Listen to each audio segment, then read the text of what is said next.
Hello friends, welcome back to our YouTube channel SSTSC। तो guys, Ramagundam fertiliser and chemical limited के तरफ से आपका ITI होल्डर के लिए जो नॉन एग्जीक्यूटिव पोस्ट का एग्जामिनेशन हुआ था 7 अप्रैल 2024, उसका आंसर की ऑफिशियल आंसर की तो आ चुका है। एंड इस आंसर की डाउनलोड करने का जो प्रोसेस है वो कैसे आप करेंगे उसके बारे में मैं आपको समझा दिया हूँ। बहुत सारा स्टूडेंट्स देखा है जिन्होंने अभी तक इस आंसर को कैसे डाउनलोड करना है वो आपको नहीं आता है, तो इस वीडियो का डिस्क्रिप्शन बॉक्स में उस वीडियो का लिंक आपको मिल जाएगा। लेकिन आप आते हैं, ये जो क्वेश्चन आया है, जो आंसर की प्रोवाइड हुआ है, इसमें अगर कुछ सिमिलरिटीज नहीं है आंसर के बारे में, अगर आपको कुछ कंफ्यूजन है तो आप चैलेंज कर सकते हैं, तो आप ऑब्जेक्शन डाल सकते हैं। लेकिन उसके लिए भी कुछ स्पेसिफिक टाइम लिमिट है, वो है 12 तारीख विकल्प 5 बजे तक ये आप कर सकते हैं। तो उसी के लिए ये वीडियो, क्योंकि कौन सा क्वेश्चन जिसके ऊपर आपको ऑब्जेक्शन देना है वो आपको समझना पड़ेगा। ठीक है, तो मेरे ख्याल से ये जो क्वेश्चन 100 क्वेश्चन आया है टेक्निकल डोमेन के ऊपर, तो उसमें से 10 क्वेश्चन जो है, क्वेश्चन को मैंने एनालिसिस किया हूं। अगर इस क्वेश्चन का फुल एनालिसिस, ठीक है, आपको चाहिए तो आप कमेंट कर सकते हैं, कमेंट सेक्शन में मैं आपको फुल एनालिसिस करा दूंगा। ठीक है, लेकिन आप आज का जो मुद्दा है वो क्या है, कौन सा क्वेश्चन के ऊपर आपको ऑब्जेक्शन आप दे सकते हैं। तो 10 क्वेश्चन जो आया, ऐसा आया है जिसमें आप ऑब्जेक्शन डाल सकते हैं, जिसका पहला जो सीरियल नंबर है वो है 4, क्वेश्चन नंबर 4। क्यों, देखिए क्यों आपको ऑब्जेक्शन देना है वो भी मैं आपको डिटेल में समझाऊंगा। क्योंकि इधर में देखिए क्वेश्चन नंबर 4 में बोला है, what is the name of the machining process where rotating multi point cutting tool is used to remove the material. कौन सा ऐसा जो रोटेटिंग कटिंग टूल है जिसको आप इस्तेमाल करते हैं मटेरियल रिमूव करने के लिए। तो देखिए, ड्रिलिंग टूल जो है ये भी एक मल्टी पॉइंट कटिंग टूल, ये आप इस्तेमाल करते हैं मटेरियल रिमूव करने के लिए। एंड ये जो मिलिंग टूल है ये भी एक मल्टी पॉइंट कटिंग टूल है। लेकिन इधर में सिर्फ मिलिंग आंसर दिया है, तो ड्रिलिंग भी आपका आंसर हो सकते हैं। ठीक है, तो इस क्वेश्चन में आप चैलेंज कर सकते हैं कि ड्रिलिंग क्यों नहीं है। ठीक है, ड्रिलिंग एंड मिलिंग है तो आपका ड्रिलिंग भी आपका आंसर होगा, मिलिंग भी आपका आंसर होगा। अगर इधर में ड्रिलिंग नहीं होता तो आपका मिलिंग आंसर होता, तो कोई बात नहीं। लेकिन इधर में ड्रिलिंग आपका ऑप्शन में है, तो इसके क्वेश्चन के ऊपर आप चैलेंज कर सकते हैं।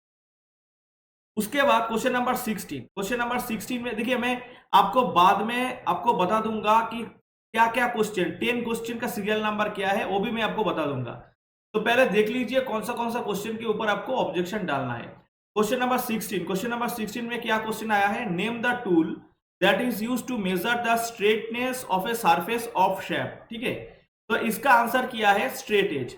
तो देखिए इधर में एक पॉइंट को आप पकड़ लीजिए, इधर में बोला है स्ट्रेटनेस ऑफ सरफेस और शेफ्ट।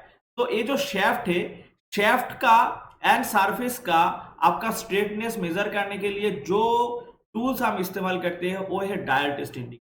इसमें स्ट्रेट एज ऑप्शन लिया है। ठीक है, लेकिन स्ट्रेट एज आपका आंसर नहीं होगा, क्योंकि क्वेश्चन नंबर देखिए 16 में स्ट्रेट एज का फंक्शन क्या है। स्ट्रेट एज का फंक्शन है मार्किंग करना स्ट्रेट लाइन को। ठीक है, तो इसका आंसर भी गलत है। क्वेश्चन नंबर 16 के में भी आप चैलेंज कर सकते हैं। क्वेश्चन नंबर 16 के बाद हम आते हैं 36 पर। क्वेश्चन नंबर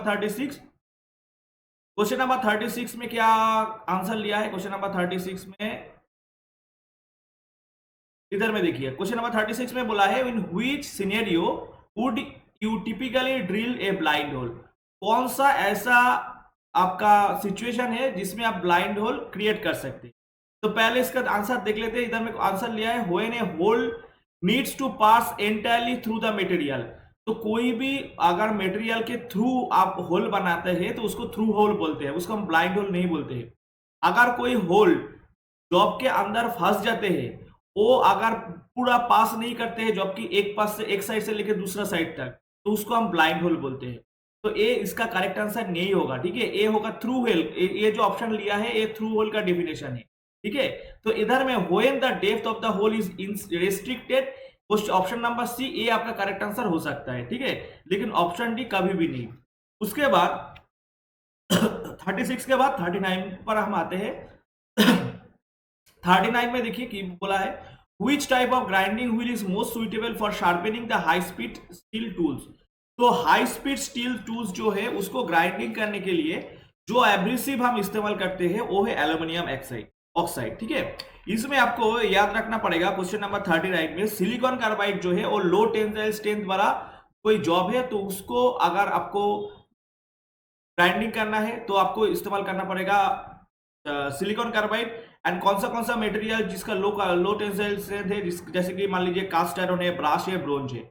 एंड जिसका हाई टेंसाइल स्ट्रेंथ है उसी को आपको ग्राइंडिंग करना है तो तब आपको इस्तेमाल करना पड़ेगा एल्यूमिनियम ऑक्साइड। तो क्या है वो है high carbon steel, wrought iron, HSS, high carbon steel भी है, ठीक है। तो हाई टेंसाइल स्ट्रेंथ वाला मटेरियल को आपको अगर ग्राइंडिंग करना है तो आपको इस्तेमाल करना पड़ेगा एल्यूमिनियम ऑक्साइड। लेकिन इधर में ऑप्शन लिया हुआ है डायमंड, तो एक एल्यूमिनियम ऑक्साइड होगा आपका आंसर। उसके बाद 39 के बाद हम आते हैं क्वेश्चन नंबर 46। क्वेश्चन नंबर 46 में क्या बोला है? क्वेश्चन नंबर 46 में बोला है what is the common issue that might arise a power transmission system due to lack of maintenance, ठीक है। What is the common issue that might arise in power transmission system due to lack of maintenance. तो lack of maintenance के बजाय power transmission system में कौन सा जो issue है वो अराइज कर सकते हैं। तो इधर में आंसर क्या लिया है? Decrease power consumption. अगर आप ठीक ढंग से अगर पावर मशीन को नहीं आप मेंटेनेंस करोगे तो उसमें फ्रिक्शन ज्यादा जनरेट होगा। एंड फ्रिक्शन होगा तो आपको क्या होगा? आपको पावर कंजम्पशन ज्यादा हो जाएगा, ठीक है। क्योंकि उस फ्रिक्शन को रिमूव करने के लिए मशीन को ज्यादा पावर देना पड़ेगा उसी फ्रिक्शन को ओवरकम करने के लिए। तो इधर में बोला है आप क्या करते हैं, आप मेंटेनेंस ठीक ढंग से नहीं करते तो आपका पावर कंजम्पशन घट जाएगा। तो सभी कंपनी ऐसे ही करेगा, वो ठीक से मेंटेनेंस नहीं करेगा, उसका पावर कंजम्पशन भी कम जाएगा, ठीक है। तो डिक्रीज्ड पावर कंजम्पशन आपका करेक्ट आंसर नहीं होगा, ठीक है। एंड देखिए इनमें से कोई भी ऑप्शन आपका करेक्ट आंसर नहीं होगा। इधर में बोला इंक्रीज द एफिशिएंसी इंक्रीज नहीं होगा, reduce the wear and tear ये भी नहीं होगा, बेड स्लीपेज ये भी आपका आंसर नहीं है, ठीक है। तो ऑप्शन डी आपका करेक्ट आंसर नहीं होगा। एंड इधर में चारों ऑप्शन जो इधर में प्रोवाइडेड है इनमें से कोई भी आंसर आपका करेक्ट नहीं होगा, ठीक है। तो क्वेश्चन नंबर 46 के बाद हम आते हैं क्वेश्चन नंबर 50 पर। क्वेश्चन नंबर 50 में देखिए इधर में मैं कुछ लिख नहीं सकता हूँ क्योंकि परमिशन जो है क्वेश्चन में परमिशन रेस्ट्रिक्टेड है, इसमें कुछ पेन वर्क करने का परमिशन इधर में नहीं है। तो क्वेश्चन नंबर 50 में क्या बोला है? क्वेश्चन नंबर 50 में आया है इन gas welding the flame is produced by mixing oxygen and wheat gas. तो देखिए इधर में बोला है गैस वेल्डिंग, क्या बोला है? इन गैस वेल्डिंग बोला है। इधर में ऑक्सी एसिटिलीन गैस वेल्डिंग के बारे में कुछ नहीं बोला है, सिर्फ बोला है गैस वेल्डिंग। तो गैस वेल्डिंग जो है उसमें हाइड्रोजन एंड ऑक्सीजन को मिला के अब आप ऑक्सी हाइड्रोजन फ्लेम प्रोड्यूस कर सकते हैं। एंड ऑक्सीजन एंड एसिटिलीन को मिला के आप ऑक्सी एसिटिलीन फ्लेम को प्रोड्यूस कर सकते हैं। तो इधर में गैस फ्लेम के अंदर ऑक्सी हाइड्रोजन भी आता है, ऑक्सी एसिटिलीन भी आता है, एयर एसिटिलीन भी आता है, ठीक है। तो इधर में ऑक्सीजन के बारे में बोला है, तो ऑक्सीजन के साथ आप हाइड्रोजन को मिक्स करके आप ऑक्सी एसिटिलीन फ्लेम बना सकते हैं, ऑक्सी हाइड्रोजन फ्लेम भी बना सकते हैं, ठीक है। तो ऑक्सी हाइड्रोजन भी आपका आंसर होगा, ऑक्सी एसिटिलीन भी आपका आंसर होगा, लेकिन इधर में आंसर लिया है ऑक्सी एसिटिलीन। तो ये इस क्वेश्चन में भी आप चैलेंज कर सकते हैं। क्वेश्चन नंबर 50 के बाद क्वेश्चन नंबर 60। क्वेश्चन नंबर 60 में क्या बोला है? क्वेश्चन नंबर 60 आ चुका है। हम क्वेश्चन नंबर 60 में बोला है what is the typical interval between the adjacent marks on the vernier scale of A vernier height gauge. तो वर्नियर हाइट गेज में जो वर्नियर स्केल इस्तेमाल होता है उस वर्नियर स्केल में दोनों पॉइंट का बीच का दूरी क्या है, दोनों रेखाओं का बीच का दूरी क्या है। तो हम तो जानते हैं वर्नियर हाइट गेज जो है उसका लिस्ट काउंट क्या है? उसका लिस्ट काउंट है 0.02 mm, 0.02 mm। तो इसका मतलब क्या है? वर्नियर हाइट गेज के अंदर जो वर्नियर स्केल होता है उसमें एक रेखाओं से दूसरा जो रेखा हो, एक मार्किंग से लेकर दूसरा जो मार्किंग है उसका बीच का दूरी होगा क्या? 0.02 mm। लेकिन इधर में आंसर लिया है 0.01 mm, ठीक है। तो ये जो 0.01 mm लिया है, तो अगर मान लीजिए कोई भी मॉडर्न आपका वर्नियर हाइट गेज ऐसे हो सकता है जिसका मेन स्केल एंड आपका जो वर्नियर स्केल है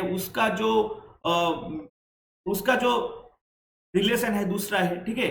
तो तब भी हो सकते हैं, लेकिन इधर में कुछ रिलेशन नहीं है, कुछ रिलेशन ऐसे कुछ नहीं दिया हुआ है, ठीक है। तो इसीलिए आपका आंसर क्या 0.01 नहीं होगा, आपका 0.02 होगा। एंड देखिए इनमें से चारों ऑप्शन में से कोई भी आंसर आपका नहीं होगा, ठीक है।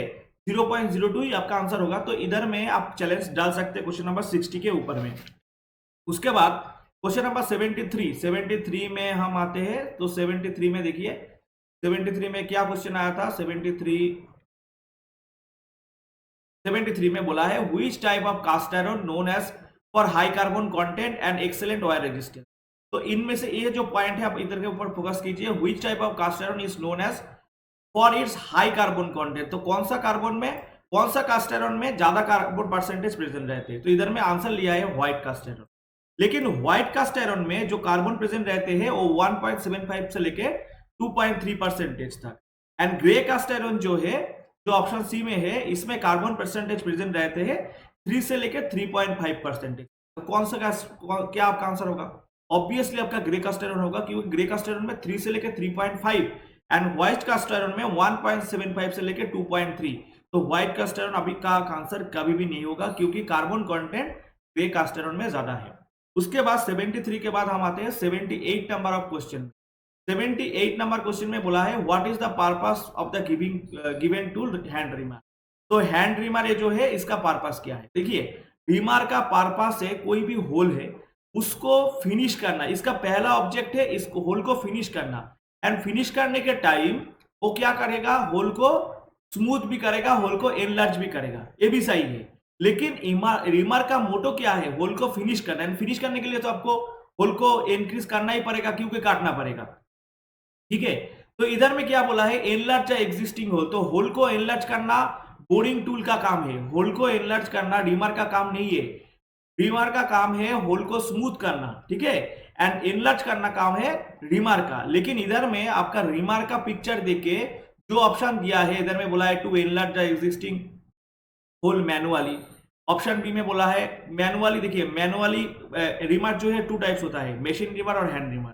ठीक है, तो इधर में बोला है मैनुअली बोला है। उसके बाद ऑप्शन बी में बोला है to accurate the thread house, ये भी आंसर नहीं होगा। To remove the bar automatically, ठीक है, बार को रिमूव करना ये रिमार का काम हो सकते हैं। लेकिन इधर में नॉन ऑफ दिस ऑप्शन में है आपका, तो नॉन ऑफ दिस क्वेश्चन में है, तो बहुत सारा स्टूडेंट्स जो है वो क्या सोचेगा कि ये आपका सही आंसर नहीं है, क्योंकि इनमें से 300 ऑप्शन भी आपका करेक्ट नहीं है। ठीक है, तो स्टूडेंट्स के अंदर कॉन्फ्यूजन जनरेट होगा कि रिमार का काम तो है उसका होल को फिनिश करना, फिनिश करने के बारे में कुछ ऑप्शन नहीं है। तो ऑप्शन डी आपका करेक्ट आंसर होगा। एंड इस क्वेश्चन के ऊपर भी आप चैलेंज कर सकते हैं। उसके बाद क्वेश्चन नंबर 73 के बाद 78 हमारा हो चुका है। 78 के बाद 95। ठीक है, तो देखिए मैं एक बार आपको रनिंग में बोल देता हूं कौन सा क्वेश्चन के ऊपर आपको चैलेंज लेना है। वो है 4, क्वेश्चन नंबर 4, 16, 36, 39, 46, 50, 60, 73, 78 एंड 95। तो 95 को मैं एक बार दिखा देता हूं आपको 95 में क्या आया है। 95 में चलो 95 में बोला है which welding principle involves to use the electricity to generate heat. Heat generate करने के लिए, हीट जनरेट हो सकता है इलेक्ट्रिसिटी के हेल्प से, कौन सा वेल्डिंग प्रोसेस में? तो देखिए, रेजिस्टेंस वेल्डिंग जो है उनमें भी आपका इलेक्ट्रिसिटी की हेल्प से हीट जनरेट होता है। क्यों? उधर में हम एक फार्मूला इस्तेमाल करते हैं, H = I²RT। तो जितना करंट प्रभाव होगा उसका स्क्वायर एंड उसका जो रेजिस्टेंस है, जो मटेरियल है उसका जो रेजिस्टेंस एंड कितना टाइम पर आप हीट को फ्लो कर रहे हैं, उसके हिसाब से उसका अंदर हीट डेवलप होगा। ठीक है, तो आपका रेजिस्टेंस वेल्डिंग में रेजिस्टेंस के कारण आपका हीट डेवलप होगा इलेक्ट्रिसिटी के कारण, ये आपका ऑप्शन भी करेक्ट है। एंड आर्क वेल्डिंग में भी आपका ड्यू टू आर्क, ठीक है, आपका हीट इलेक्ट्रिसिटी के कारण आपका हीट जनरेट होगा। तो ऑप्शन ए भी आपका करेक्ट आंसर है, ऑप्शन सी भी आपका करेक्ट आंसर है। लेकिन आंसर लिया है ऑप्शन ए, तो ए आपका इस क्वेश्चन में भी आप चैलेंज कर सकते हैं। ठीक है, तो मेरे ख्याल से ये जो 10 क्वेश्चन है इसके ऊपर आप चैलेंज कर सकते हैं। ठीक है, हो सकता है कुछ क्वेश्चन मैंने ओवरलुक कर गया हूं, अगर ऐसा कुछ है तो आप कमेंट कर सकते हैं। एंड इस क्वेश्चन का फुल रिव्यू चाहिए तो आप कमेंट सेक्शन में कमेंट कीजिए। SSTSA का यूट्यूब चैनल को जिन्होंने अभी तक सब्सक्राइब नहीं किया है, चैनल को सब्सक्राइब कर दीजिए। एंड टेलीग्राम चैनल में ज्वाइन होने का लिंक वीडियो का डिस्क्रिप्शन बॉक्स में आपको मिल जाएगा, जुड़ जाइए। ऐसे ही कुछ अपडेट वाला वीडियो आपको रेगुलर बेसिस में मेरे चैनल से आपको प्रोवाइड करूंगा। थैंक्स फॉर वॉचिंग, मिलते हैं नेक्स्ट वीडियो।